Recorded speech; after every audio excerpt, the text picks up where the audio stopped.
जय हिंद, नमस्कार दोस्तों, स्वागत है आपका अपने इस YouTube channel Eklavya academy power bye RS education के अंदर। आज हम लोग भारत की इस वीडियो में हम लोग पढ़ेंगे भारत की कुछ भौगोलिक स्थितियां। हम लोग समझेंगे भौगोलिक स्थिति क्या है, भारत का क्षेत्रफल क्या है, लंबाई चौड़ाई क्या है, हर चीज़ ध्यान देंगे। उसका सबसे पूर्वी बिंदु, उत्तरी बिंदु, ये सब क्या है। चलिए चालू करते हैं, आ जाइए। ठीक है, चलिए आपको यहाँ पर एक मैप दिख रहा होगा, इमेज। ठीक है, इस मैप के अंदर आप समझेंगे अपन कि उसकी उत्तरी बिंदु कौन सा है। तो देखो आपको दिख रहा होगा, उसका जो सबसे उत्तरी बिंदु होता है वो हमारा इंदिरा कॉल रहता है, जम्मू कश्मीर। ठीक है, सबसे उत्तरी बिंदु हमारा उसका है वो इंदिरा कॉल।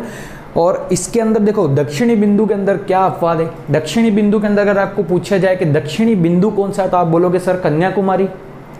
लेकिन पूछा जाए कि सबसे दक्षिणी बिंदु कौन सा है, किताब में लिख रखा है ये चीज़ कि दक्षिणी बिंदु पूछे तो कन्याकुमारी, और सबसे दक्षिणी बिंदु पूछे तो होगा उसका इंदिरा पॉइंट, जो कि वहाँ पर देखो आपको दिख रहा होगा। इंदिरा पॉइंट उसका सबसे दक्षिणी बिंदु है। ठीक है, अब उसके बाद में हम लोग समझेंगे कि उसकी जो भारत है वो कौन कौन से, मतलब पूर्वी बिंदु उसका कौन सा है। पूर्वी बिंदु है गुहरमोती गाँव, कच्छ, सर्किक, गुजरात अपना है। ये जो है वो प्लेस पूछे तो गुहरमोती गांव, और या पूछे सर्किक, पूछे सर्किक, गुजरात भी लिख सकते हैं। उसके अंदर इन तीनों में से कुछ भी दे तो आपको लिख सकते हैं।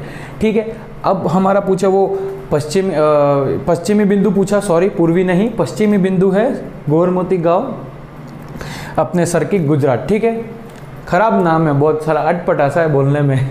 ठीक है, चलिए हो जाएगा याद, कोई दिक्कत नहीं है। चलिए आगे चलते हम लोग। हमारा जो पूर्वी बिंदु है वो है हमें किबिधु गांव। ये भी और थोड़ा सा नाम अटपटासा है, किबिधु गांव, अरुणाचल प्रदेश। ठीक है, अब ये तो हो गया।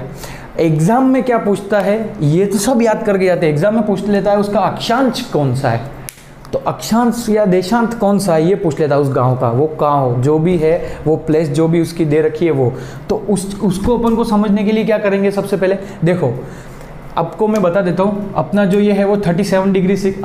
अब याद करो, जब मैंने आपको राजस्थान का पढ़ाया था तब अपन ने उसका बीच का डिफरेंस भी याद किया था और अपना टॉप पॉइंट भी याद किया था। वैसे ही अपन इसमें भी करेंगे। देखो इसके अंदर जो इंदिरा कॉल का जो पॉइंट है, सुनना मेरी बात, जो सबसे टॉप मोस्ट पॉइंट है वो 37 डिग्री 6 नॉर्थ, याद रखना 37 डिग्री नॉर्थ, क्योंकि नॉर्थ में।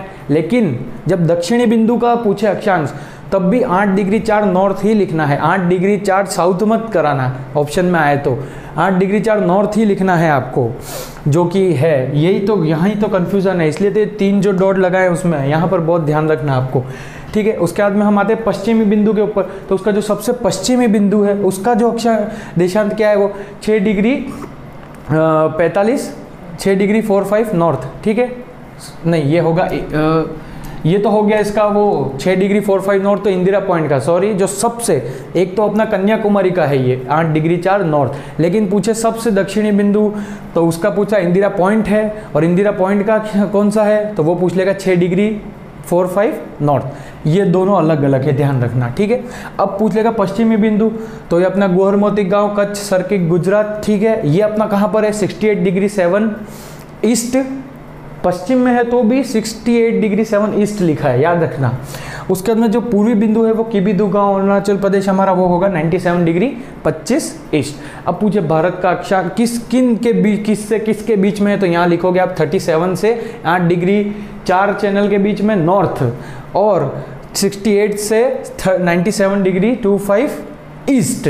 ये चीज़ें लिखनी है आपको। और अगर सबसे में पूछ लिया जाए तो 37 से 6 डिग्री 45 नॉर्थ पे लिख देना 8 की जगह। ठीक है, नॉर्मली देखा जाए तो ये 8 डिग्री की जगह मेन यही पूछता हमेशा, 37 से और 6 डिग्री 45 के बीच का डिफरेंस। ठीक है, उसके बाद में आप समझे कि अगर आपको ऐसा क्वेश्चन पूछा जाए, अब ये तो हो गया नॉर्मल एग्जाम की बात, अब बोलते हैं मेन एग्जाम। जैसे प्री का तो हो गया, अब अगर मेंस में अगर आपको 10 वर्ड में क्वेश्चन लिखने का पूछ लिया जाए, नॉर्मल छोटा क्वेश्चन 2 नंबर का, उसके अंदर अगर आपको पूछा जाए, जो आरएस मेंस के अंदर अगर आपको पूछा जाए, उसके अंदर वो क्वेश्चन क्या पूछता है, उत्तर से दक्षिण की दूरी पूर्वी से पश्चिम की दूरी से ज़्यादा है, क्यों, ऐसा पूछ लिया जाए। आपको दूरी तो पता है कि उसकी जो उत्तर से दक्षिण की दूरी है वो 3214 किलोमीटर, और पश्चिम से पूर्व की होगी 2933 किलोमीटर, ठीक है। ये तो नॉर्मल चीज़ें हैं, सब याद करके जाते हैं, ठीक है। अगर उसने पूछा कि ऐसा क्यों है कि वो ज़्यादा है और ये कम है, उसका उत्तर क्या होगा? तो उसका उत्तर होगा क्योंकि ध्रुवीय क्षेत्रों की ओर बढ़ने पर देशांतरों के बीच की दूरी कम होती है। याद रखना ये चीज़, ध्रुवीय क्षेत्रों के बीच बढ़ने पर देशांतर की दूरी कम होती है, लेकिन अक्षांशों के बीच की दूरी सामान्य रहती है, यानी समान रहती है। अक्षांशों के बीच की दूरी हमेशा समान रहती है और देशांतर के बीच की दूरी हमेशा कम होती है। तो ये अपना इसका उत्तर होगा 10 वर्ड के अंदर, ठीक है। अब उसका भारत का क्षेत्रफल पूछे नॉर्मली, तो क्षेत्रफल होगा ये अपना 32,87,263 किलोमीटर स्क्वायर, और अप्रोक्स देखें तो 32.8 किलोमीटर स्क्वायर। अगर हमको पूछे कि विश्व के क्षेत्रफल में भारत ने अपना कितना क्षेत्रफल कैप्चर कर रखा है, तो वो है सर 2.4% के ऊपर। अगर पूछे कि जो भारत है वो विश्व में क्षेत्रफल की दृष्टि से कौन से स्थान पर आता है, तो सर वो 7वें स्थान पर आता है। तो 7वें स्थान पर आता है, तो उससे आगे वाले 6 देश कौन से हैं? तो उसके आगे वाले 6 देश ऐसे होंगे, सबसे पहला अपना रशिया, सेकंड नंबर पे अपना कनाडा, थर्ड पे चाइना, फोर्थ पे यूएसए, फिफ्थ पे ब्राज़ील, सिक्स्थ पे ऑस्ट्रेलिया और सेवन्थ पे हमारा इंडिया, ठीक है। और इंडिया के बाद में अर्जेंटीना। उसके अगर एक आगे भी देखा जाए तो ये चीज़ है कि उससे इंडिया तो 7वां है, ये सबको पता, लेकिन उससे पहले के कितने देश है, मतलब उससे पहले कौन से नंबर पे कौन सा देश है, कभी कभार ये भी एग्जाम में पूछ लिया जाता है, ठीक है। तो ये आपको समझ गए, पहले से 7 प्लेसेस और जिसमें 7वां प्लेस है। अब जनसंख्या जो 2011 की जनगणना के हिसाब से हमारी जनसंख्या 121 करोड़ थी, उसके हिसाब से हमने विश्व में जनसंख्या का 17.5% हमारी जनसंख्या है, और ये विश्व की दूसरे नंबर की सबसे ज़्यादा जनसंख्या वाला देश है। ये चीज़ें भी नॉर्मल है। इसमें से क्या पूछता है, सेकंड प्लेस सबको पता है, लेकिन वो क्या पूछ लेता है कितने प्रतिशत है, तो वो हो गया 17.5%। ये हो गई इसकी नॉर्मल जानकारी। अब हम लोग समझेंगे कि अक्षांशीय विस्तार क्या और देशांतरीय विस्तार, पूरी तरह से समझेंगे डिफरेंस के अंदर कि अक्षांशीय विस्तार पर क्या प्रभाव पड़ता है और देशांतर पर क्या प्रभाव पड़ता है, impact on latitude and impact on longitude. ये चीज़ हम लोग समझेंगे। इसको आप लिख लीजिए या स्क्रीनशॉट ले लीजिए, इसके बाद मैं उसको डिज़ाइन करता हूँ।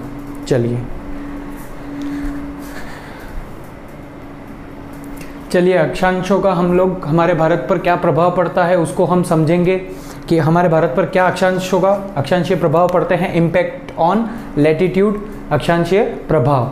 तो आपको भी इसी तरीके से उतार के याद करना। देखो ऐसे याद करने से जल्दी याद होगा, अगर आप वो पॉइंट्स बना के लिखोगे वो तो लिखना ही है एग्जाम में, लेकिन याद करने के लिए अपन को शॉर्ट नोट इस तरीके से ही बनाने होंगे डायग्राम के थ्रू। तो हम लोग चलते हैं, सबसे पहले अपन समझते हैं अक्षांशीय प्रभाव क्या है। चलिए समझते हैं। तो हम लोग जानते हैं कि भारत का अक्षांश लगभग 30 डिग्री के अक्षांश के कारण, भारत में जो 30 डिग्री का अक्षांश है, अक्षांश किन अक्षांशों पर है भारत, तो वो है हमारा 30 डिग्री। तो 30 डिग्री अक्षांश के कारण भारत में जलवायु, मृदा तथा वनस्पति की विविधता पाई जाती है। अलग अलग प्रकार की वनस्पतियाँ पाई जाती है, बहुत सी इसमें विविधता पाई जाती है। तो वो क्यों पाई जाती है? क्योंकि भारत 30 डिग्री अक्षांश में होने के कारण इस वजह से इसके अंदर इतनी विविधता पाई जाती है, क्योंकि उसका जो उष्ण कटिबंधीय वन होते हैं उस वजह से भी ऐसा हो सकता है। चलिए अब हम लोग समझते हैं सेकंड पार्ट। अब कर्क रेखा जो होती है हमारी, जो इम्पैक्ट ऑफ लैटिट्यूड, सबसे बड़ी चीज़ कर्क रेखा जो होती है वो भारत को 2 भागों में विभाजित करती है। पहला, दक्षिण में उष्ण कटिबंधीय क्षेत्र होता है, दक्षिणी क्षेत्र जो हमारा होता है वो उष्ण कटिबंधीय क्षेत्र कहलाता है, ध्यान रखना। और जो हमारा उत्तरी बिंदु होता है वो शीतोष्ण कटिबंधीय क्षेत्र कहलाता है। फिर भी हम लोग भारत का जो मानसून है वो कहते हैं कि उष्ण कटिबंधीय मानसून पाया जाता है भारत के अंदर। फिर भी हम लोग ऐसा कहते हैं, क्यों ऐसा? इसीलिए देखो मेरी बात, इसको मैं और क्लियर करता हूँ। इसका जो दक्षिणी भाग है वो हमारा उष्ण कटिबंधीय है और जो हमारा पूर्वी भाग है वो है शीतोष्ण कटिबंधीय, ठीक है। लेकिन फिर भी हम लोग कहते हैं कि जो भारत का मानसून है वो उष्ण कटिबंधीय मानसून है। ऐसा क्यों? वो ऐसा क्यों? ऐसा इसीलिए क्योंकि जो हिमालय हमारा पर्वत है उत्तर के अंदर, वो साइबेरिया से आने वाली जो ठंडी पवनें हैं यानी जो ठंडी हवाएं हैं उन्हें रोक देता है, जिस वजह से हमारा भारत का जो मानसून है वो उष्ण कटिबंधीय ही मानसून ही रहता है, ठीक है। ये चीज आपको समझिए। अब इसमें भी ऐसा क्वेश्चन पूछ लिया जाए ऑप्शन के अंदर के जो उसका दक्षिणी भाग है अक्षांशों के अंदर वो तो अपना होता है उष्णकटिबंधीय, और जो उसका पूर्वी भाग होता है वो अपना होता है शीतोष्णकटिबंधीय। फिर भी भारत का मानसून उष्णकटिबंधीय है, ऐसा क्यों? तो वो 4 आपको लिख देगा पॉइंट। तो आपको उसके अंदर ये चीज़ खोजनी है कि हिमालय से आने वाली साइबेरियन हिमालय पर्वत जो साइबेरिया से आने वाली ठंडी हवा है उसे रोकता है, इस वजह से अपना भारत का जो है वो अक्षांश अपने क्या कहते हैं, अपने उष्णकटिबंधीय है। ठीक है, क्यों और क्या, हर चीज़ इस पर ही डिपेंड होती है, हर चीज़ इस पर ही डिपेंड होती है, एकदम ध्यान रखना आप। ठीक है, अब हमारी बात करते हैं कर्क रेखा जो होती है वो भारत के किन किन स्टेट से निकलती है। ठीक है, तो चलिए ध्यान देते हैं। सबसे पहले हमारे गुजरात से चालू करेंगे। देखो ये जो सीक्वेंस है ना, ये सीक्वेंस वाइज, पूरा सीक्वेंस वाइज आपको दिखाएंगे, ये पूरा सीक्वेंस वाइज आपको बताऊंगा मैं। ठीक है, तो ये सबसे पहले अपना गुजरात चालू होता है, गुजरात के बाद फिर राजस्थान। राजस्थान में कहाँ से, तलवाड़ा के अंदर, बांसवाड़ा के अंदर तलवाड़ा से गुजरती है कर्क रेखा। राजस्थान के अंदर कहाँ से गुजरती है, राजस्थान के अंदर ज्योग्राफी में क्वेश्चन पूछ सकता है। ठीक है, गुजरात, राजस्थान, मध्य प्रदेश, फिर छत्तीसगढ़, फिर झारखंड, फिर वेस्ट बंगाल, फिर आते हैं अपने त्रिपुरा, फिर आता है लास्ट में मिजोरम। ये सब सीक्वेंस के थ्रू है। फिर से देख लीजिए, गुजरात, राजस्थान, MP, छत्तीसगढ़, झारखंड, वेस्ट बंगाल, त्रिपुरा और मिजोरम। ये चीज़ याद रख लेना। ये चीज़ थी इसकी, जो अक्षांशीय इसका प्रभाव क्या होता है, हमारा भारत के ऊपर अक्षांशीय प्रभाव क्या है, बस यही है। अब इसके बाद मैं आपको समझाऊंगा देशांतरीय प्रभाव क्या है। पहले इसको खींच लीजिए स्क्रीनशॉट इसका। चलिए अब हम लोग समझेंगे लॉन्गिट्यूडनल एक्सटेंशंस का क्या प्रभाव है, यानी कि देशांतरीय विस्तार का क्या प्रभाव है हमारे भारत की स्थिति में। अब सुनिए मेरी बात, इसके अंदर क्या है, ये भी 30 डिग्री होने के कारण सबसे पूर्वी, अब इसके अंदर जो है वो समय में डिस्ट्रीब्यूशन है, उसके अंदर अपन लोग उसमें विस्तार में कर रहे थे, जो उसका मानसून में विस्तार है या क्या है। अब ये अपना को क्या कहती है कि ये अपने को कहती है कि 30 डिग्री होने के कारण सबसे पूर्वी तथा सबसे पश्चिमी भाग के बीच के समय का अंतर 2 घंटे का समय अंतर है। सबसे उत्तरी, सबसे पूर्वी और सबसे पश्चिमी, सबसे पूर्वी राज्य, ठीक है, और सबसे पश्चिमी के बीच में, इन दोनों के पूरे इस रास्ते के बीच में 2 घंटे का समय का अंतर है, 2 घंटे समय का अंतर है। अब ये 2 घंटे के समय के अंतर को इन्होंने कैसे निकाला, तो सर वो ऐसे निकाला कि 82 डिग्री 1/2 डिग्री ईस्ट करके रेखा, ईस्ट जो रेखा है, इस भारत को समय स्थानीय समय की गणना के लिए एक मानक देशांतर के रूप में चुना है। इसका मतलब क्या है कि 82 1/2 डिग्री ईस्ट एक जो रेखा है, उससे जो पूर्व और पश्चिम के बीच में जो समय का अंतर है 2 घंटे का, उसको नाप उस रेखा के थ्रू उसको आइडियल समय माना है, मतलब उस रेखा को आइडियल माना है उस 2 घंटे के समय को निर्धारण करने के लिए। ठीक है, बहुत इंपॉर्टेंट चीज़ है ये लाइन बहुत इंपॉर्टेंट है। क्यों ऐसा हुआ है कि वो 2 घंटे का, एक तो पहली बात तो 2 घंटे का समय है, ये आपको जानना जरूरी है। अगर वहाँ 2 घंटे पहले सूर्य उदय हुआ तो यहाँ 2 घंटे बाद होगा। ठीक है, अब भारत का जो समय है वो GMT के आधार पर है, सब जानते हो आप। भारत का समय GMT के आधार पर 5.5 घंटे आगे है। हमारा जो भारत का इस देशांतरीय प्रभाव के अंदर जो भारत का हमारा समय है GMT के आधार पर वो 5.5 घंटे आगे है। अब इसमें अब आपको पूछा जाए कि जो 82 1/2 डिग्री किन क्षेत्र से गुजरती है, तो अपना ये है, ये 5 क्षेत्रों से 82 1/2 डिग्री ये चैनल गुजरता है। देखो, एक तो उत्तर प्रदेश, मध्य प्रदेश, छत्तीसगढ़, ओडिशा और आंध्र प्रदेश, ये भी सब एक सीक्वेंस के अंदर ही है। सभी को सीक्वेंस में ही पूछेगा वो कि सीक्वेंस बताओ, मैप दे देगा, मैप के अंदर सीक्वेंस डाल देगा और सीक्वेंस डाल देगा कि इस मैप के अंदर लिखिए, हर पॉइंट के ऊपर वो 1 2 3 5 पॉइंट डाल देगा और उन पॉइंट्स के ऊपर वो लिख देगा ऑप्शन के अंदर। अब आपको फिर इसलिए आपको ये क्रम ध्यान रखना है, ये क्रम पूरा ध्यान रखना अपन को।